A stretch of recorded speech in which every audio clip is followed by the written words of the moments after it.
আপোনাৰ ঘৰ নিচেই ওচৰতে। খহনীয়া মানে এইটো বহুত সহায় আনি আছে নহয়। এইটো গোটেই নদীখনে সহায় আনিছে। ভিতৰে এনেকে এইটো পাংকু দি গৈছে, এইটো ভিতৰে আকৌ এনেকে সহায় গৈছে।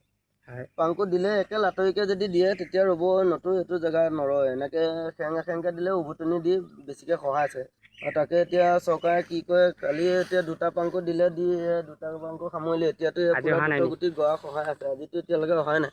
হয় এতিয়াতো 8টা 9টা বাজিব হ'ল চাগে। হয়। আৰু ইমানখিনি যদি হয় আৰু কি কৰিম আৰু উপায় আপোনাৰ নাই। ঘৰ দুৱাৰমুখত পালেগে নদী? ঘৰ এয়া দুৱাৰমুখত পালে। এইফালে গ'লেতো এয়া চুকন এইকণ এনেকে গ'লে ঘৰেই, এনেকে পোনালে ঘৰেই। আৰু এইখিনিতে এঘৰ মানুহ গৈছে।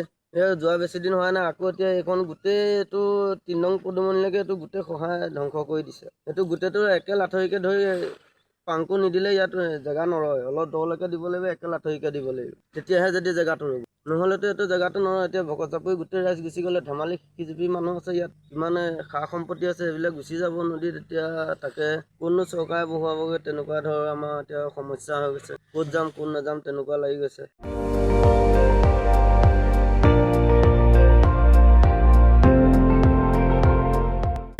আপুনি চাই আছে ND24, সৰ্বশ্ৰেষ্ঠ নহয় সৰ্বোত্তমৰ দৌৰ।